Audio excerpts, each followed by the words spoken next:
नमस्कार मेरे प्यारे विद्यार्थियों, आप सभी का एक बार पुनः स्वागत करते हैं आपके अपने YouTube प्लेटफॉर्म संध्या कंप्यूटर क्लासेज पर। देखिए मेरे प्यारे विद्यार्थियों, आज इस मॉडल पेपर के माध्यम से हम माइक्रोसॉफ्ट वर्ड, एक्सेल और पावर पॉइंट के इम्पोर्टेंट क्वेश्चंस करने जा रहे हैं। जो RSIT के टॉप लेवल के जो क्वेश्चंस है वो आज इस वीडियो के माध्यम से आपको देखने को मिलने वाले हैं। हम पहले क्वेश्चंस की ओर बढ़ेंगे, उससे पहले मैं आपको बोल देता हूँ कि अगर आप इस प्लेटफॉर्म पर नए हैं तो चैनल को सब्सक्राइब करें, साथ ही बेल आइकन को अवश्य क्लिक करें ताकि आने वाला जो भी है वीडियो उनकी नोटिफिकेशन सबसे पहले आप तक पहुंच सके। पहला क्वेश्चन से आपकी स्क्रीन के सामने, सभी विद्यार्थी से रिक्वेस्ट करूंगा कि आप इन क्वेश्चंस का आंसर साथ साथ में कमेंट करते जाइए ताकि अपनी तैयारी का पता लग सके। यानी आप यहाँ पे जो क्वेश्चंस आपको दिखाई दे रहे हैं उन सभी क्वेश्चंस नंबर को टाइप करके आप आंसर को लिखने की कोशिश करें। देखिए पहला क्वेश्चन आपकी स्क्रीन के सामने है, माइक्रोसॉफ्ट वर्ड में पेज की साइज की अधिकतम जो जूमिंग साइज होती है वो कितनी हो सकती है। देखिए आपको याद रखना है कि एक्सेल, वर्ड अथवा पावर पॉइंट में प्रत्येक के अंदर पेज, किसी में स्लाइड तो किसी में शीट होती है। आप सभी को याद रखना है कि यहाँ पे पूछा गया है माइक्रोसॉफ्ट वर्ड का, यानी माइक्रोसॉफ्ट वर्ड के अंदर क्या होता है मेरे प्यारे विद्यार्थियों, पेज होता है। क्या होता है? पेज होता है। और उस पेज की अधिकतम साइज पूछी है। आपको याद रखना, मैं बता देता हूँ कि मिनिमम साइज आपको पूछे ना, कौन सी? अगर आपको मिनिमम साइज पूछे तो मिनिमम तो 10% होती है। मिनिमम तो कितनी होती है? 10% होती है। यहाँ पे मैक्सिमम पूछा गया है और मैक्सिमम के अंदर आप MS वर्ड को देख रहे हैं, इसका मतलब 500% यहाँ से क्या हो जाएगा, आपका करेक्ट आंसर हो जाएगा। ये 100% ये क्या होती है, इसकी डिफॉल्ट साइज होती है। ये पेज के अंदर जो जूमिंग की क्या होती है, डिफॉल्ट साइज होती है। जबकि 400% ये किसकी होती है, एक्सेल और पावर पॉइंट की होती है। अगर क्वेश्चन आ जाता है आपके एग्जाम में कि MS वर्ड को छोड़ के एक्सेल और पावर पॉइंट की जूमिंग साइज कितनी होती है, तो आप 400% करके आ जाना। यहाँ पे तो फिलहाल MS वर्ड की बात हो रही है, इसका मतलब करेक्ट आंसर ऑप्शन ए 500% हो जाएगा। नेक्स्ट सेकंड क्वेश्चन आपकी स्क्रीन के सामने है। देखिए मेरे प्यारे विद्यार्थियों, क्वेश्चंस ये काफ़ी इंपॉर्टेंट है और क्वेश्चंस के अंदर क्या पूछा गया है, चयनित आइटम को पेस्ट करने के लिए किस शॉर्टकट की का उपयोग किया जाता है। मोस्ट इंपॉर्टेंट क्वेश्चंस कह सकते हैं, एग्जाम के अंदर कई बार ये पूछा गया है। यानी इसमें पूछा गया है कि चयनित जो आइटम्स होती हैं उन चयनित आइटम्स को पेस्ट करने के लिए आप किस शॉर्टकट की का उपयोग करेंगे। बहुत ही इजी क्वेश्चंस है, इंपॉर्टेंट क्वेश्चंस कह सकते हैं। यहाँ पे आपको याद रखना है कंट्रोल के साथ में वी हो जाएगा। ये वी होती है ना, ये किसकी होती है, पेस्ट की होती है। किसकी होती है ये मेरे प्यारे विद्यार्थियों, ये पेस्ट की होती है। कंट्रोल शिफ्ट और वी ये पेस्ट स्पेशल की होती है। इसके अलावा कंट्रोल सी ये किसकी होती है, ये मेरे प्यारे विद्यार्थियों कॉपी की होती है। किसकी होती है, कॉपी की। तो इस तरह से आपको ये याद रखने हैं। बिल्कुल मेरे प्यारे विद्यार्थियों कमेंट करते जाइए, क्वेश्चंस नंबर टाइप करके आप आंसर लिखने की कोशिश कीजिए। और आपसे रिक्वेस्ट है कि चैनल के ऊपर नए हैं तो चैनल को एक बार शेयर अवश्य कीजिए, लाइक कीजिए। देखिए क्वेश्चंस नंबर 3 आपकी स्क्रीन के सामने है। वह कौन सा चार्ट का प्रकार है जो व्यक्तिगत और समूह के परिणामों के बीच रिश्ते को दिखाने के लिए इस्तेमाल किया जाता है।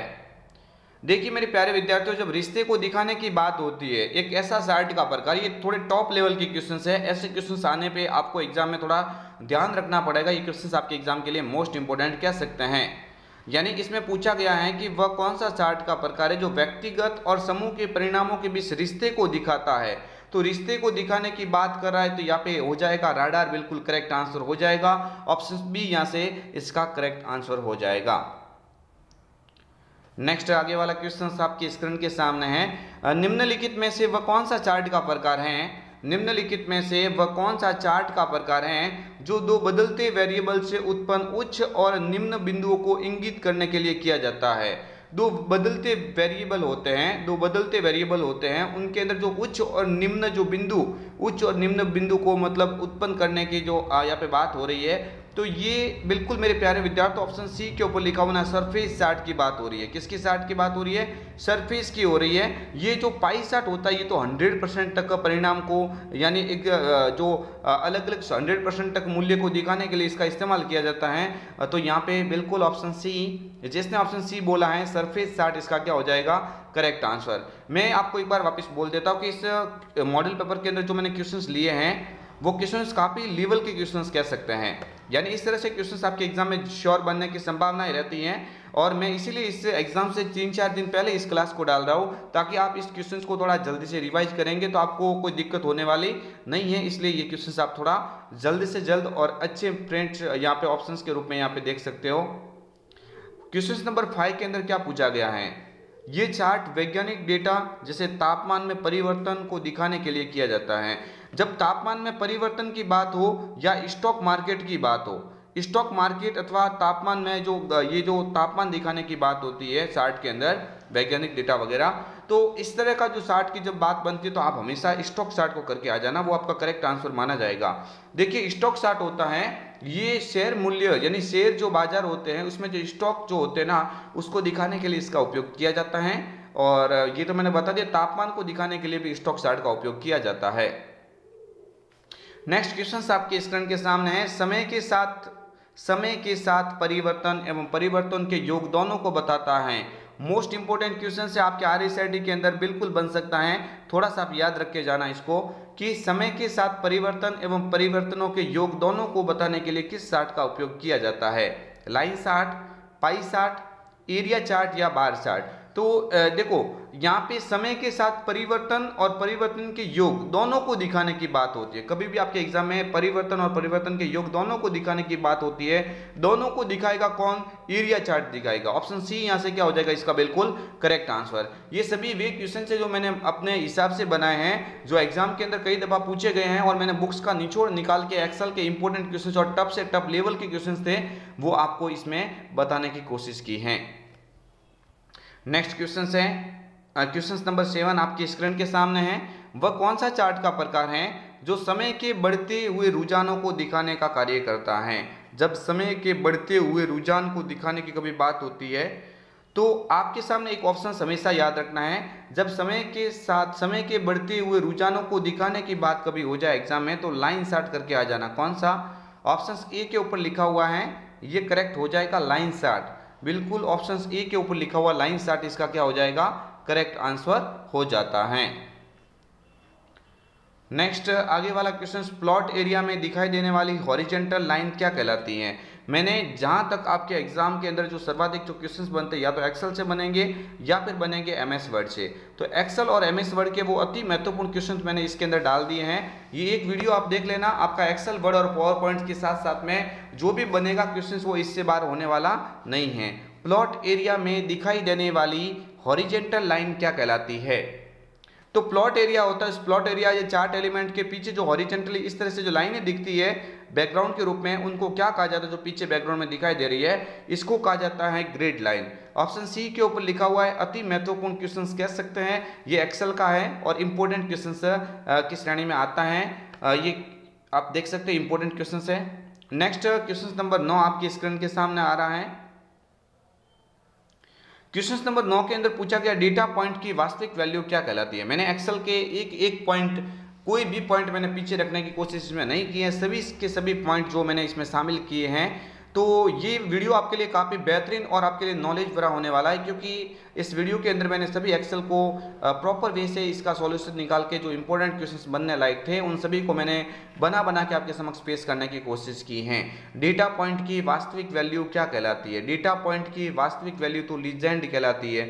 एक मिनट देखिए मेरे प्यारे विद्यार्थी, डेटा पॉइंट की जो वास्तविक वैल्यू होती है ना, डेटा पॉइंट की वास्तविक वैल्यू डेटा लेबल्स कहलाती है। लीजेंड मेरे से कहा गया है, ये गलत हो जाएगा, आपका लीजेंड नहीं होगा, डेटा लेबल्स कहलाएगा।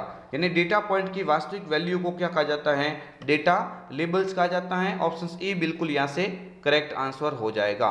बिल्कुल ऑप्शन ए डेटा लेबल्स इसका करेक्ट आंसर है, लीजेंड नहीं होगा, ऑप्शन ए बिल्कुल सही माना जाएगा।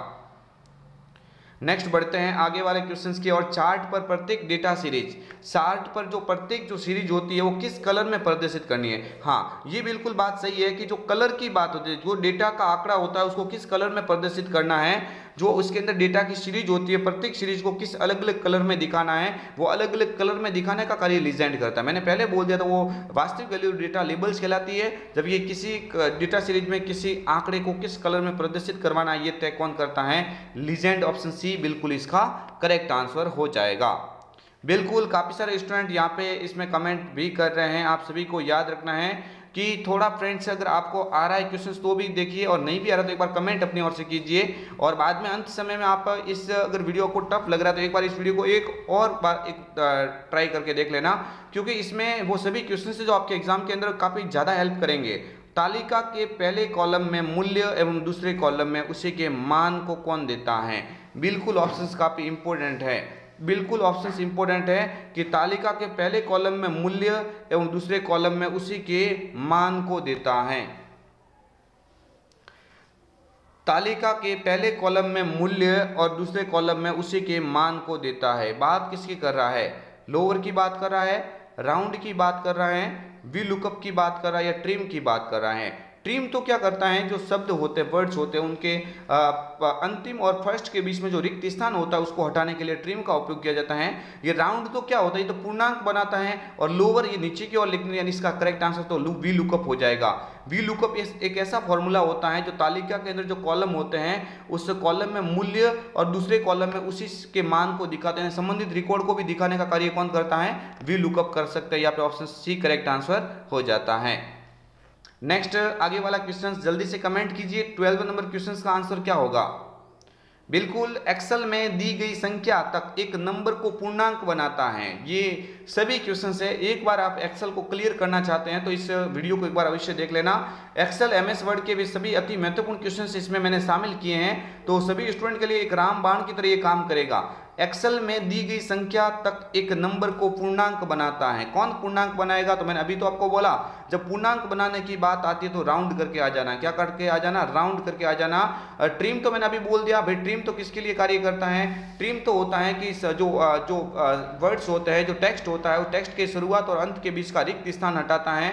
मिनिमम ये सबसे छोटी संख्या, छोटी वैल्यू निकालने का कार्य करता है। राइट यानी राइट साइड से किसी ये जो हटाने के लिए इससे राइट ऑप्शंस का उपयोग किया जाता है। बिल्कुल यहाँ पे राउंड पूर्णांक बनाने के लिए ऑप्शन ए करेक्ट आंसर हो जाता है।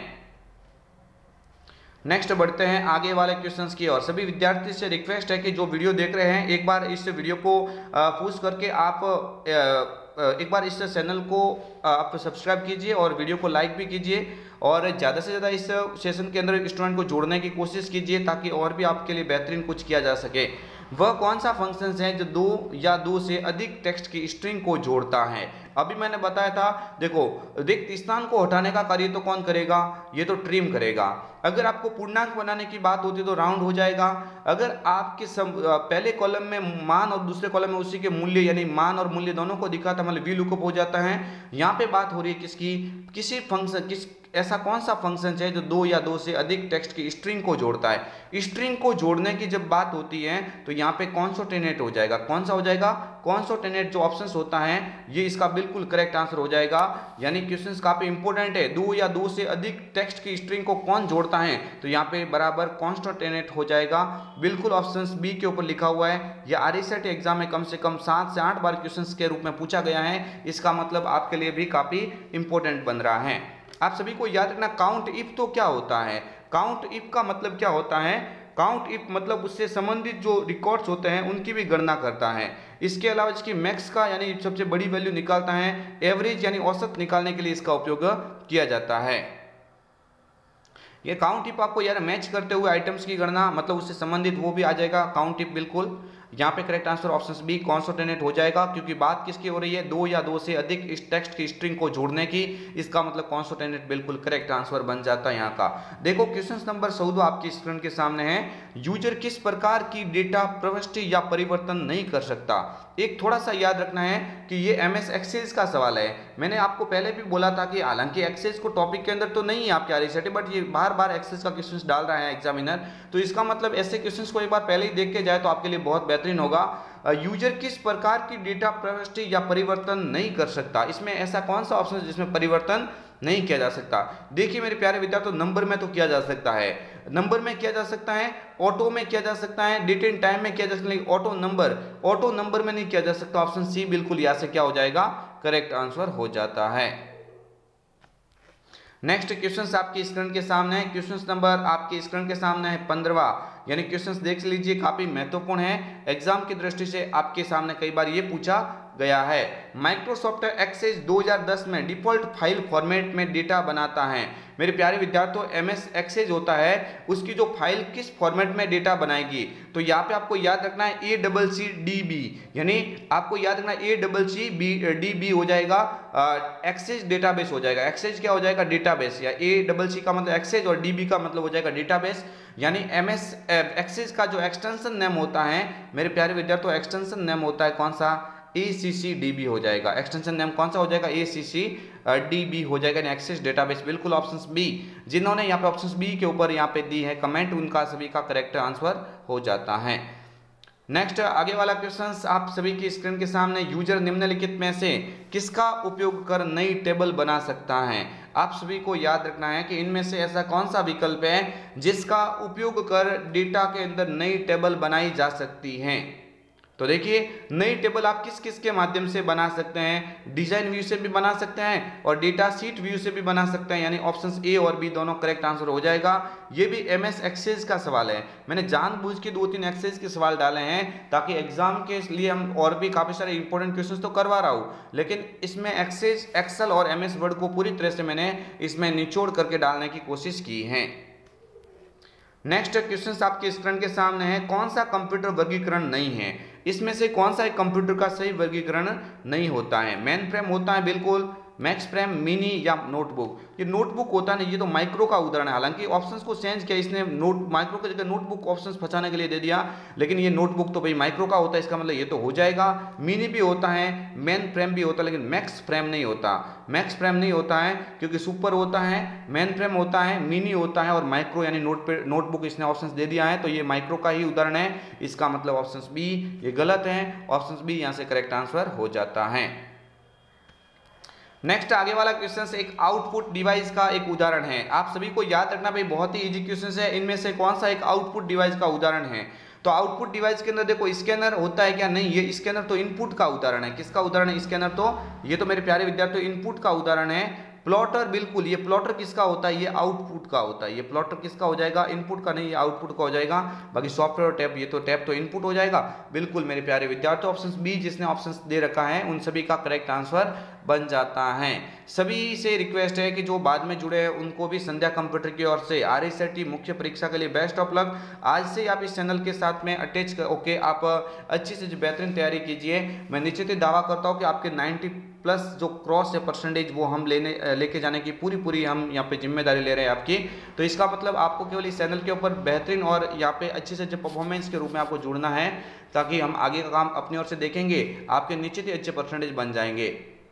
निम्नलिखित में से कौन सा एक डेटाबेस प्रोग्राम है? डेटाबेस प्रोग्राम इसमें से कौन सा हो जाएगा? अभी तो मैंने बोला MS वर्ड को तो कहा जाता है वर्ड प्रोसेसिंग, ये तो कौन सा होता है? वर्ड प्रोसेसिंग होता है। एक्सेल तो कौन सा होता है? तो स्प्रेड शीट होता है। एक्सेल तो कौन सा हो जाएगा? स्प्रेड शीट होता है। तो इसका मतलब MS एक्सेस की बात हो रही है। किसकी बात हो रही है? एक्सेस की। एक्सेस को ही क्या कहा जाता है? डेटाबेस प्रोग्राम, क्योंकि पावर पॉइंट को तो प्रेजेंटेशन प्रोग्राम कहा जाता है। मैंने मॉर्निंग में जो वीडियो डाला है उसके अंदर ये मैंने अच्छे से समझाया है आपको। ये एक्सेस होता है, उसको डेटाबेस प्रोग्राम कहा जाता है। MS वर्ड को वर्ड प्रोसेसिंग, एक्सेल को स्प्रेडशीट प्रोग्राम और MS पावर पॉइंट को प्रेजेंटेशन प्रोग्राम कहा जाता है। नेक्स्ट आगे वाला क्वेश्चन आप सभी की स्क्रीन के सामने है, कंट्रोल शिफ्ट और अल्ट कुंजी को किस नाम से जाना जाता है? ये कीबोर्ड की महत्वपूर्ण की होती हैं, यानी इसके बिना किसी आप अन्य की को आप इस्तेमाल करेंगे तो काफी अधूरा काम बन जाता है। यानी आप सभी को याद रखना है कि विभिन्न प्रकार की जितनी भी शॉर्टकट की होती है ये इन तीनों के अलावा संभव नहीं हो सकती। यानी आपको याद रखना है कि इन तीनों का काफी ज्यादा योगदान होता है। कंट्रोल शिफ्ट और अल्ट कुंजी ये कभी अकेले कार्य नहीं करती, इसको किसी न किसी के साथ में जोड़ना ही पड़ता है। किसी कार्य को पूरा करने के लिए इसके साथ में जोड़ना पड़ेगा, और जोड़ने के साथ साथ में इसको कॉम्बिनेशन याद रख लेना। कॉम्बिनेशन की इसके उदाहरण के अंदर आती है। यानी कंट्रोल शिफ्ट अल्ट को कौन सी कहा जाता है? कॉम्बिनेशन कहा जाता है। टॉगल के अंदर तो कौन सी आती है मेरे प्यारे विद्यार्थियों? टॉगल के अंदर तो कैप्स लॉक आती है।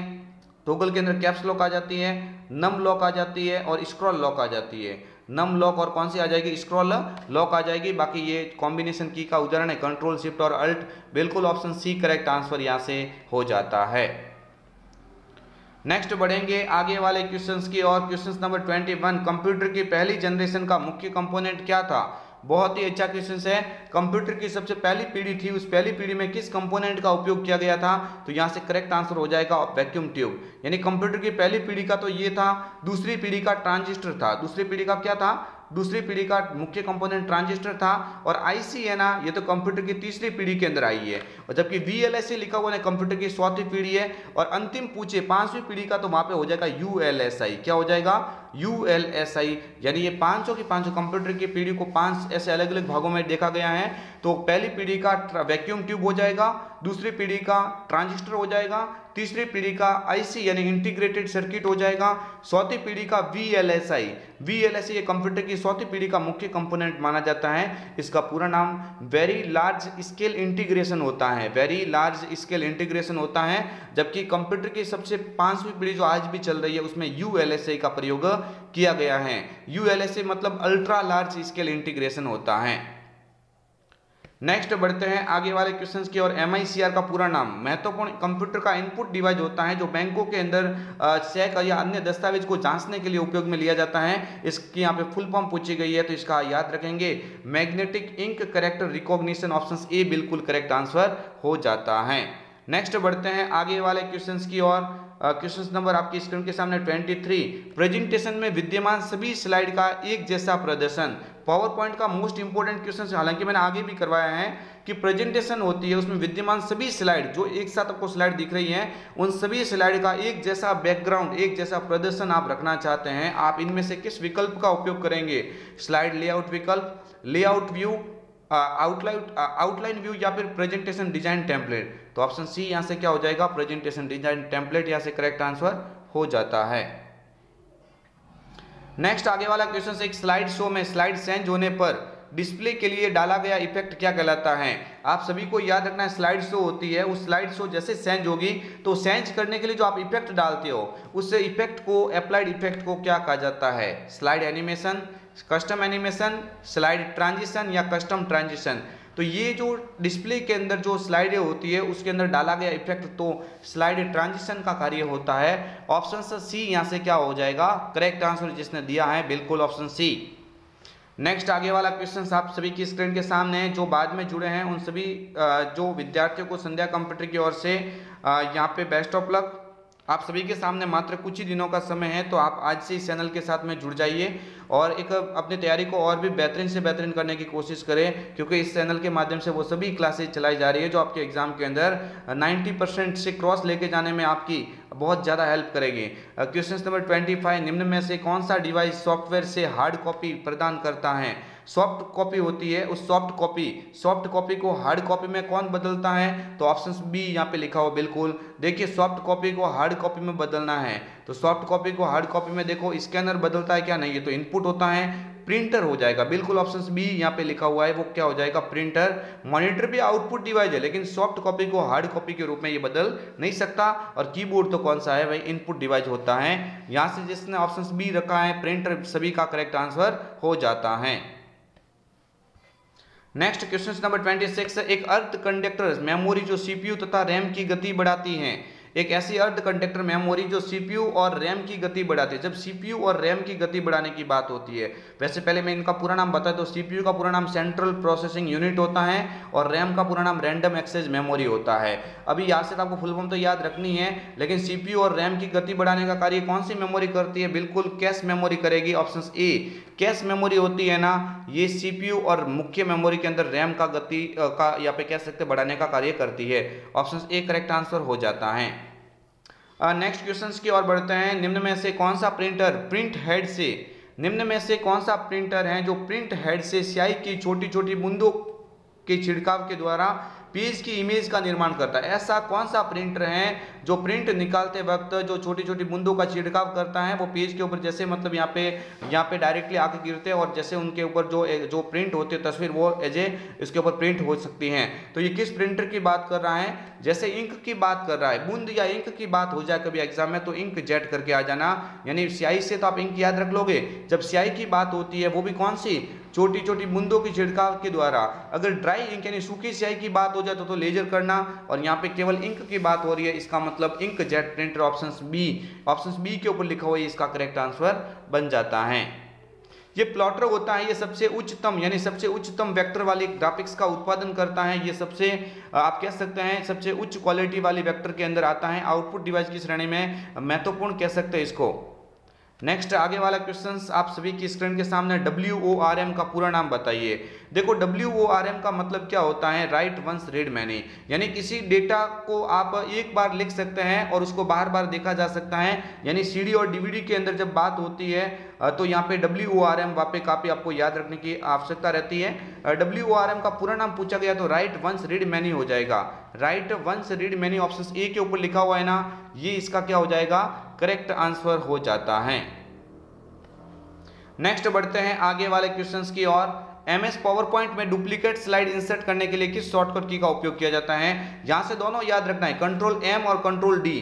जब न्यू स्लाइड पूछे आपको एग्जाम में, न्यू स्लाइड की बात होती है, कभी भी आपके एग्जाम में न्यू स्लाइड की बात होती है तो आप कंट्रोल M कर लेना। और अगर डुप्लीकेट स्लाइड की बात होती है, कभी भी अगर डुप्लीकेट स्लाइड की बात होती है तो डुप्लीकेट स्लाइड के लिए तो आप किसका उपयोग करेंगे भाई, कंट्रोल D का उपयोग करेंगे। ये कंट्रोल K ये किसकी होती है, तो कंट्रोल K तो हाइपरलिंक की होती है। कंट्रोल K तो किसकी होती है, ये तो आपको याद रखना है, कंट्रोल K तो हाइपरलिंक डालने के लिए इस्तेमाल की जाती है। और कंट्रोल F जो लिखा हुआ है ना, ये तो कंट्रोल F तो किसके लिए होती है, ये होती है फाइंड के लिए। किसी भी डॉक्यूमेंट आप किसी वर्ड को पैराग्राफ में फाइंड करना चाहते हैं तो आप कंट्रोल F का उपयोग करेंगे। जी हाँ मेरे प्यारे विद्यार्थियों, इस क्वेश्चंस के अंदर यानी इस मॉडल पेपर के अंदर वो सभी क्वेश्चंस मैंने शामिल किए हैं जो आपके एग्जाम के अंदर रामबाण की तरह काम करेंगे। इसका मतलब तो ये आपको भले एक या दो बार भी देखेंगे क्लास तो आपके लिए ज़्यादा बेहतरीन रहेगा। अभी मात्र आपके पास में 4 से 5 दिन का समय बचा, आप अच्छे से रिवाइज इसको कर सकते हैं। GUI का पूरा नाम एक देखो आपको याद रखना है, आप इस कंसेप्ट को ही पूरा क्लियर करना चाहते हैं तो RSCIT महामैराथन के नाम से आप YouTube के ऊपर सर्च कीजिए। वहाँ पे चैनल के द्वारा जितने भी महामैराथन क्लास ली गई है, आप 4 से 5 घंटे के अंदर जो भी 2-4 मैराथन है उन सभी को पूरा कवर कर सकते हैं। और उनके अंदर वो सभी क्वेश्चंस डाले हैं जो पूरी बुक्स का निचोड़ कह सकते हैं। तो फ्रेंड्स, आप इस वीडियो को पूरा देखने के बाद में अगर आपको टाइम ज़्यादा मिल जाता है तो आप उस क्लास को अवश्य देखना, क्योंकि उसके अंदर सभी क्वेश्चंस हैं जो बेसिक से उच्च स्तर के सभी डाले गए हैं। यानी एक ही वीडियो के अंदर RSCIT का पूरा निचोड़ बताया गया है। क्वेश्चन नंबर आप देख सकते हैं 30। GUI का पूरा नाम क्या होता है, तो यहाँ पे आपको याद रखना है graphical user interface. Option A के ऊपर लिखा हुआ है GUI का पूरा नाम। नेक्स्ट बढ़ते हैं आगे वाले क्वेश्चंस की ओर। Question number 31। कंप्यूटर लॉगिन होने के बाद में जो एरिया आपको दिखाई देता है उसे क्या कहा जाता है। आप सभी को याद रखना है, कंप्यूटर जो हम जैसे इसको लॉगिन करते हैं तो जो हमारे सामने फर्स्टली जो एरिया दिखाई देता है, जो सर्वप्रथम जो एरिया हम देखते हैं जहाँ पे हम काम करने से पूर्व हमारे सामने डायरेक्ट डिस्प्ले के रूप में दिखाई देता है, उसे डेस्कटॉप एरिया कहा जाता है। उसको क्या कहा जाता है, डेस्कटॉप कहा जाता है। बिल्कुल इजी क्वेश्चन है, एग्जाम के लिए काफी महत्वपूर्ण कह सकते हैं। डेस्कटॉप के सबसे नीचे वाली बार जहाँ पे स्टार्ट बटन मौजूद होता है तो आप टास्क बार कर लेना। टाइटल बार तो किसी एप्लीकेशन को खोलने के बाद में सबसे ऊपर वाली बार होती है। और वही आप किसी पैराग्राफ में काम करते वक्त आप अपने माउस या और भी अन्य डिवाइस के माध्यम से जो मूवमेंट करते उस डॉक्यूमेंट को वो स्क्रॉल बार के द्वारा किया जा सकता है। नेक्स्ट आगे वाला क्वेश्चन आप सभी की स्क्रीन के सामने। बैकग्राउंड में रन हो रहे प्रोग्राम को होल्ड करने के लिए, बैकग्राउंड में रन हो रहे प्रोग्राम को होल्ड करने के लिए एक आइकन्स होते हैं, उन्हें क्या कहा जाता है। Quick launch, system tray, shortcut या उपरोक्त में से कोई नहीं। तो बैकग्राउंड में जो रन हो रहे हैं ना प्रोग्राम, उन सभी प्रोग्राम को होल्ड करने का कार्य तो सिस्टम ट्रे करता है। जो आपकी टास्क बार होती है उसकी राइट साइड में दिखाई देती है और डेट एंड टाइम भी यहीं पे मौजूद होती है। उस डेट एंड टाइम से पता कर सकते हैं कि वो वाला टूल से सिस्टम ट्रे का भाग है। नेक्स्ट आगे वाला क्वेश्चन आप सभी की स्क्रीन के सामने। विंडोज 10 में इंटरनेट एक्सप्लोरर को रिप्लेस करके कौन सा वेब ब्राउजर लाया गया। आप सभी को याद रखना है, पहले विंडोज 10 से पूर्व जो ऑपरेटिंग सिस्टम था जैसे 7 वगैरह, उसमें उस इंटरनेट एक्सप्लोरर जो नाम था, लेकिन इंटरनेट एक्सप्लोरर का नाम बदल के विंडोज 10 में क्या रखा गया, तो आप सभी को याद रखना है उसका नाम माइक्रोसॉफ्ट एज रखा गया। अभी मेरे प्यारे विद्यार्थियों विंडोज 10 वगैरह जो इस्तेमाल करते हैं उसमें इंटरनेट एक्सप्लोरर नहीं है, वो बंद कर दिया गया है विंडोज 10 के लिए। अभी उसमें कौन सा लाया गया, माइक्रोसॉफ्ट एज के नाम से उसको बदल दिया, रिप्लेस किया गया। विंडो स्टोर, ये तो जिस प्रकार से आप मोबाइल के अंदर गूगल प्ले स्टोर का उपयोग करते हुए जो डेटा जो आप अलग अलग सॉफ्टवेयर वगैरह इंस्टॉल करते हैं, गेम्स वगैरह, वही कार्य अगर आप विंडोज 10 में करना चाहते हैं तो विंडोज स्टोर का उपयोग करेंगे। कोर्टाना, ये तो आप जिस प्रकार से आप गूगल वॉइस का उपयोग करते हैं, गूगल असिस्टेंट के रूप में आप काम करते हैं, बोल के कुछ सर्च कर सकते हैं, तो इसी तरह से कोर्टाना विंडोज 10 के अंदर एक ऐसा विकल्प होता है जो आपको बोल के सर्च करके करने अथवा लिखने के बाद में सर्च करने, यानी सर्च बॉक्स की तरह इस्तेमाल होता है कह सकते हैं एक प्रकार से। कोर्टाना यहाँ पे आपको ऑप्शन दे रखा है, ये भी आपको याद रखना है। हालांकि यहाँ पे ऑप्शन ए करेक्ट आंसर हो जाता है माइक्रोसॉफ्ट एज। नेक्स्ट आगे वाला क्वेश्चन आप सभी की स्क्रीन के सामने, एक छोटी पिक्चर्स जो कि एक प्रोग्राम फोल्डर अथवा प्रोग्राम फंक्शंस का प्रतिनिधित्व करती है उसे क्या कहा जाता है। छोटी एक पिक्चर्स के रूप में दिखाई देती है और फोल्डर के जैसे दिखाई देती है, फोल्डर के जैसा प्रतिनिधित्व करती है प्रोग्राम्स के रूप में, तो वो बात आइकन की कर रहा है। किसकी कर रहा है? आइकन। ऑप्शन ए बिल्कुल यहाँ से करेक्ट आंसर बन जाता है। और इस मॉडल पेपर का सबसे इंपॉर्टेंट और सबसे अंतिम क्वेश्चन जो एग्जाम के अंदर कई बार पूछा गया है, मैं आप सभी से रिक्वेस्ट करता हूं कि आपने जो इस वीडियो के अंदर जो आप स्टूडेंट अभी जुड़े हुए थे वो तो एक बार इस वीडियो को लाइक अवश्य कर लीजिए, क्योंकि मैंने इस मॉडल पेपर को बनाने में काफ़ी ज़्यादा यहाँ पे मेहनत की है और इस मेहनत का मतलब परिणाम आपको भी मिलना चाहिए और हमें भी मिलेगा। यानी आपके एग्जाम के अंदर यहाँ से क्वेश्चन देखने को मिलेंगे। अगर टफ से टफ लेवल का भी पेपर बन जाता है तो आपके लिए काफ़ी अच्छी हेल्प करेगा। निम्नलिखित में से किसके द्वारा आप वीडियो गेम्स एप्स आदि डाउनलोड कर सकते हैं? तो अभी मैंने बोल दिया कि डाउनलोड करने के लिए विंडो स्टोर का उपयोग किया जाता है। तो ये हम आपके लिए लेके आए थे महत्वपूर्ण 35 क्वेश्चंस, यानी ऐसे 35 क्वेश्चंस जो आपके एग्जाम के अंदर टॉप लेवल के अगर क्वेश्चंस पेपर भी आ जाते हैं तो उसमें ऐसे क्वेश्चंस उनको मार्क देने के लिए आपके पास में काफ़ी रहेगा। यानी ये क्वेश्चंस आपके लिए काफ़ी महत्वपूर्ण है और एग्जाम की दृष्टि से मैं महत्वपूर्ण कह सकता हूँ। बुक्स के अंदर मैंने प्रत्येक लाइन के अंदर से जो बनने वाले क्वेश्चन है उनको टाइप करके आपके समक्ष पेश करने की कोशिश की है। तो मेरे प्यारे विद्यार्थी, आप सभी से रिक्वेस्ट है कि आप एक बार इस वीडियो को लाइक अवश्य कीजिए, शेयर करने की कोशिश करें, अपने जो भी जितने भी दोस्त है ग्रुप्स में भेजिए ताकि आपके लिए और भी बेहतरीन काम किया जा सके। मिलेंगे एक और अन्य वीडियो के साथ में, तब तक के लिए जय हिंद, वंदे मातरम, जय भारत।